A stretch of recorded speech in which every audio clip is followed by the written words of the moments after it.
هو الذی، وہی ہے رب جس نے خلق لکم، تمہارے لیے پیدا کیا، ما فی الارض جمیعا، جو کچھ زمین میں ہے۔ مفسرین یہاں پر بڑی پیاری بات ارشاد فرماتے ہیں، خلق لکم ما فی الارض جمیعا، جو کچھ زمین میں اللہ تعالی نے بنایا وہ تمہارے لیے پیدا کیا۔ فرمایا اللہ تبارک و تعالی نے انسان کو طاقت عطا فرمائی۔ بظاہر دیکھا جائے تو انسان ہاتھی سے بھی کمزور ہے، گھوڑے سے بھی کمزور ہے، اونٹ سے بھی کمزور ہے، شیر سے بھی کمزور ہے، لیکن اللہ تعالیٰ نے اسے وہ عقل کی طاقت عطا فرمائی جس سے وہ ان تمام جانوروں پر قابو پا سکتا ہے۔ تو بڑے سے بڑا سائنسدان ہو اور وہ کتنا ہی بڑا کمال کر لے، اسے پیدا کس نے کیا؟ اللہ نے۔ اسے عقل کس نے دی؟ اللہ نے دی۔ تو پھر اللہ ہی کا شکر ادا کرنا چاہیے۔ ثم استوى، پھر توجہ فرمائی، الی السماء، آسمان کی طرف، فسواہن سبع سماوات، پھر آسمان کو 7 آسمان ٹھیک ٹھیک بنا دیے۔ وَهُوَ بِكُلِّ شَيْءٍ عَلِيمٌ، اور وہ ہر چیز کو جاننے والا ہے۔ اب حضرت آدم علیہ السلام کا قصہ بیان کیا جاتا ہے۔ وَإِذْ قَالَ رَبُّكَ، اور یاد کرو جب آپ کے رب نے فرمایا، لِلْمَلَائِكَةِ، فرشتوں سے فرمایا، انی جاعل فی الارض خلیفہ، بے شک میں زمین میں اپنا نائب بنانے والا ہوں۔ یہاں پر 2 باتیں آپ سمجھ لیجیے۔ ایک تو یہ کہ خلیفہ کے معنی کیا ہے۔ خلیفہ کے یہاں پر یہ معنی ہے، خلیفہ کا مفہوم یہ ہے اللہ تبارک و تعالی کے پیغام اور اللہ تعالی کے احکام بندوں تک پہنچانے والا۔ خلیفہ کے کیا معنی ہے؟ اللہ کے احکام، اللہ تعالی کے پیغامات بندوں تک پہنچانے والا، یعنی رب اور بندے میں وسیلہ، یعنی بندوں کو رب تک پہنچانے کا ذریعہ اور وسیلہ انبیاء ہیں، کہ جب بندے انبیاء سے وابستہ ہوتے ہیں تو ان کی برکتوں سے رب کی معرفت حاصل کر لیتے ہیں۔ تو خلیفہ کے یہاں پر یہ معنی ہے۔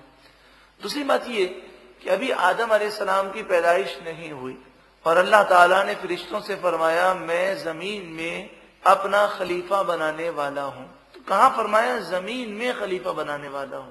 اور پھر آدم علیہ السلام پیدا ہونے کے بعد جنت میں رہے، تو پیدائش سے پہلے یہ فیصلہ ہو گیا تھا کہ یہ کہاں جائیں گے؟ زمین میں جائیں گے۔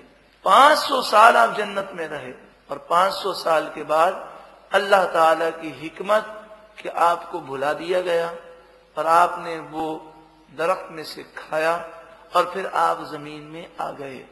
آدم علیہ السلام کا اس میں قصور یا غلطی یا خطا نہیں ہے، یہ اللہ تعالی کی حکمت اور اللہ رب العالمین کا یہ فیصلہ تھا، انی جاعل فی الارض خلیفہ، پیدائش سے پہلے فرما دیا میں زمین میں خلیفہ بنانے والا ہوں۔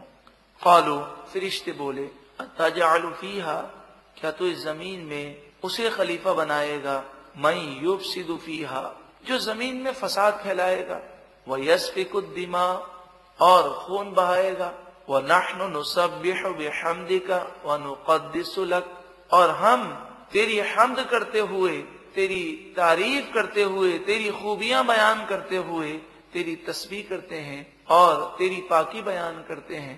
مطلب یہ تھا، اے پروردگار، انسان تو زمین میں فساد کرے گا تو خلیفہ انسان کے بجائے ہمیں بنایا جائے۔ یہاں پر ایک سوال یہ ہے کہ فرشتوں کو کیسے پتا چلا کہ انسان فساد کرے گا؟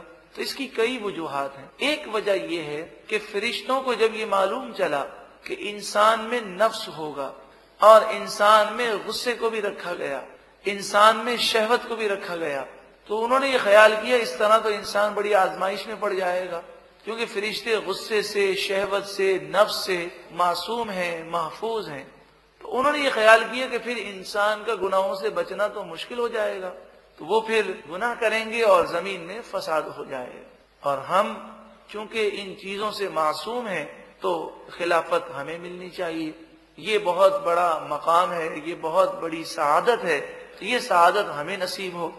قال انی اعلم ما لا تعلمون، اللہ تعالیٰ نے فرمایا مجھے وہ معلوم ہے جو تم نہیں جانتے، میرے اس کام کی وہ حکمتیں ہیں جو تمہیں نہیں معلوم۔ تم نے یہ تو دیکھ لیا کہ انسانوں میں یہ مادہ ہے، لیکن تم نے یہ نہ جانا کہ میرے وہ نیک بندے بھی ہوں گے جو فرشتوں سے بھی مقام و مرتبے میں بلند و بالا ہوں گے۔ حضرت امام غزالی علیہ رحمہ بڑی پیاری بات فرماتے ہیں کہ انسان اگر گناہوں میں پڑ جائے تو جانور سے بدتر ہے، کہ جانور کو جہنم کا عذاب نہیں دیا جائے گا، اور اگر اللہ اور اس کے رسول کا فرما بردار بن جائے تو عام فرشتوں سے بلند و بالا ہو جاتا ہے۔ وَعَلَّمَ، اور اللہ نے سکھائے آدم الاسماء، آدم علیہ السلام کو تمام چیزوں کے نام، کلہا، تمام چیزیں آدم علیہ السلام کے سامنے پیش کی گئیں، آپ کو نام سکھائے گئے۔ دنیا میں جتنی بولیاں قیامت تک بولی جائیں گی ان زبانوں میں آدم علیہ السلام کو ان تمام چیزوں کے نام سکھائے گئے، ان کے فوائد، ان کے نقصانات سب بتائے گئے۔ ثم، پھر عرضهم علی الملائکۃ، ان تمام چیزوں کو فرشتوں پر پیش کیا۔ فقال، پس اللہ تعالیٰ نے فرمایا انبئونی باسماء ہؤلاء، مجھے ان چیزوں کے ناموں کی خبر دو، مجھے ان چیزوں کے نام بتاؤ، ان کنتم صادقین، اگر تم سچے ہو۔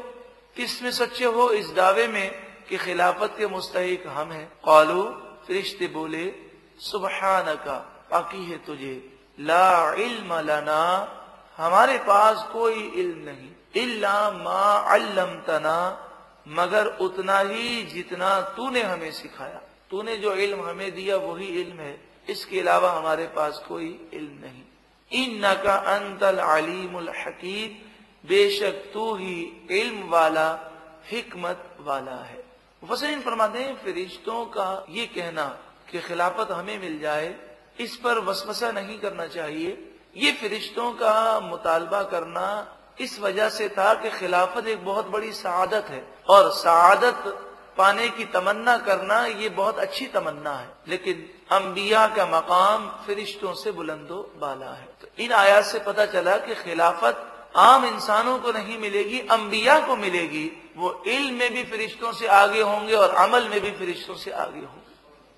قال یا آدم، فرمایا اے آدم، انبئہم، خبر دیجئے فرشتوں کو، باسمائہم، ان چیزوں کے ناموں کی۔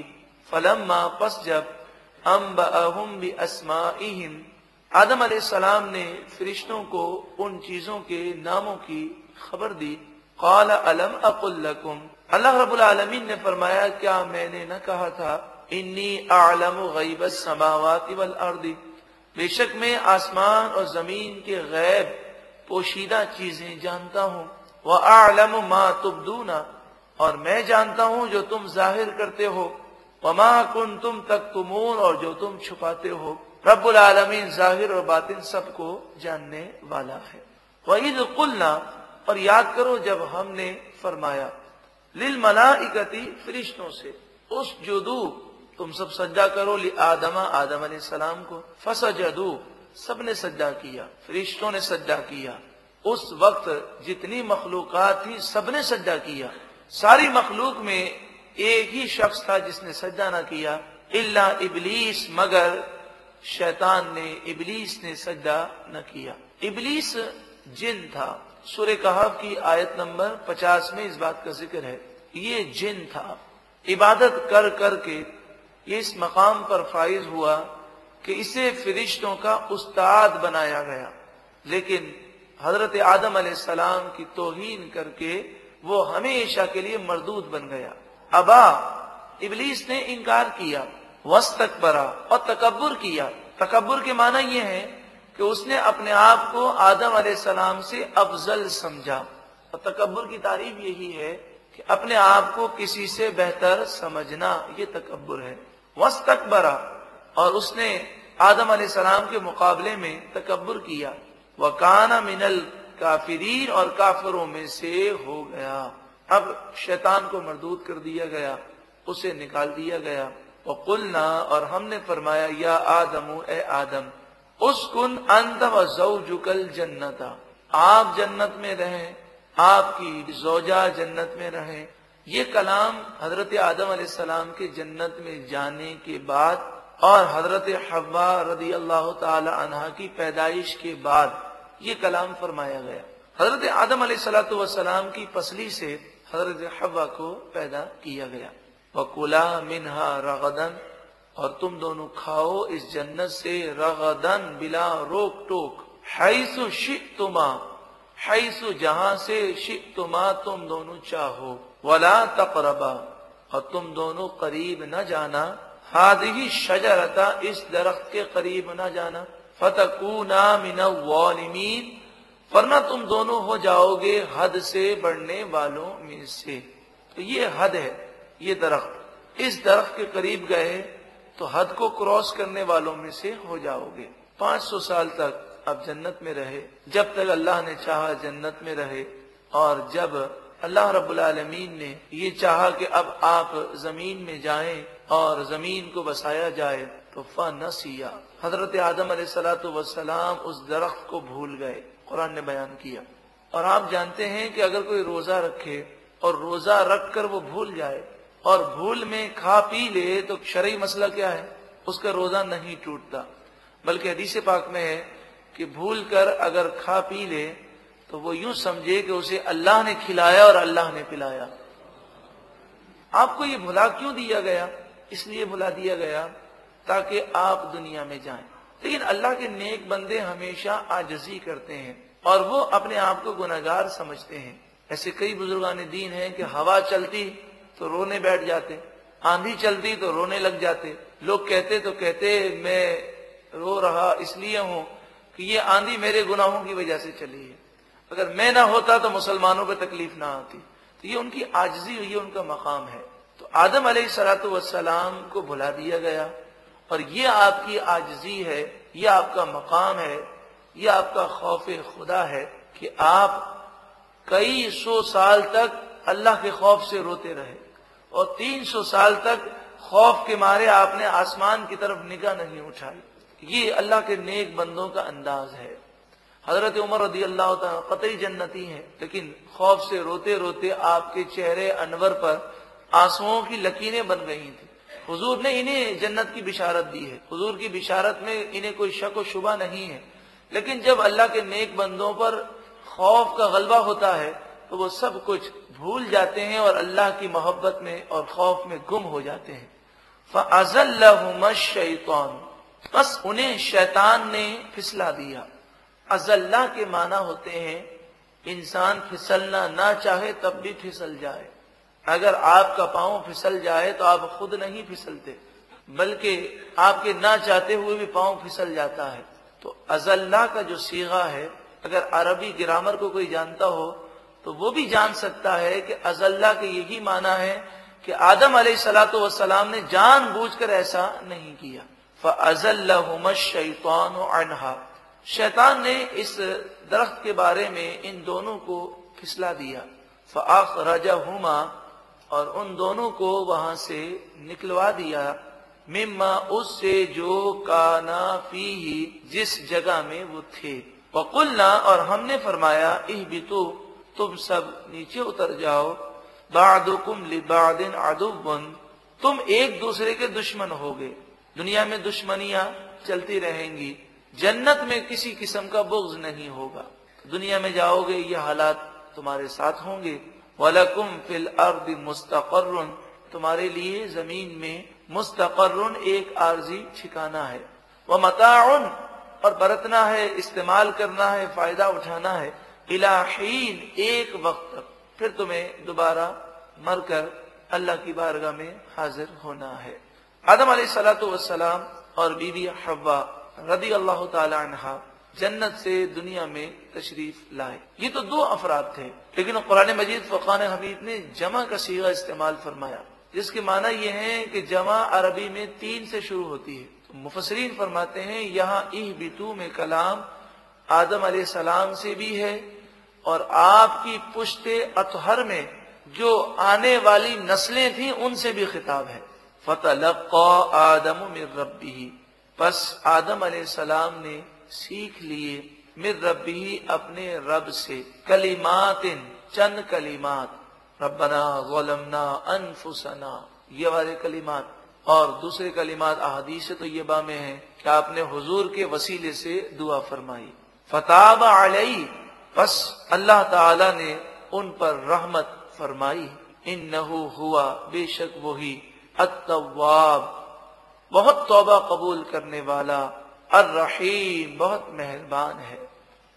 قلنا، ہم نے فرمایا، اہبطوا، تم سب اترو، منہا، اس جنت سے، جمیعاً، سب، تم سب اس جنت سے اتر جاؤ، فَإِمَّا يَأْتِيَنَّكُم مِّنِّي هُدًى، پس اگر تمہارے پاس میری طرف سے کوئی ہدایت آئے، تو جب بھی ہدایت آئے تم اس ہدایت اور اس پیغام پر عمل کرنا، فمن تبع ہدایا، پس جو کوئی پیروی کرے گا میری ہدایت کی، میرے پیغام کی، فلا خوف علیہم، ان پر نہ کوئی خوف ہوگا، ولا هم یحزنون، اور نہ وہ غمگین ہوں گے۔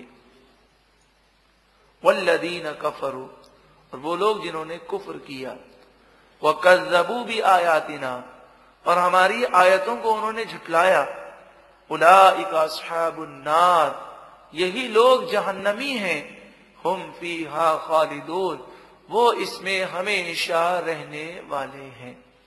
دونوں گروہوں کا ذکر کر دیا گیا، جنتی اور جہنمی۔ انسان کو اللہ نے عقل بھی دی ہے۔ اب فمن تبع ہدایا، یا تو اس پر پیروکار ہو جائے کہ اللہ کی ہدایت پر عمل کرے اور لا خوف علیہم ولا هم یحزنون کا تاج اپنے سر پر سجا لے اور جہنم کے خوف سے اور قیامت کے خوف سے بری ہو جائے اور جنت میں چلا جائے، یا پھر دوسرا راستہ ہے جہنم کا۔ ہم یقیناً عقل مند ہیں، اللہ تعالی ہمیں جنت کے راستے پر چلنے کی توفیق عطا فرمائے۔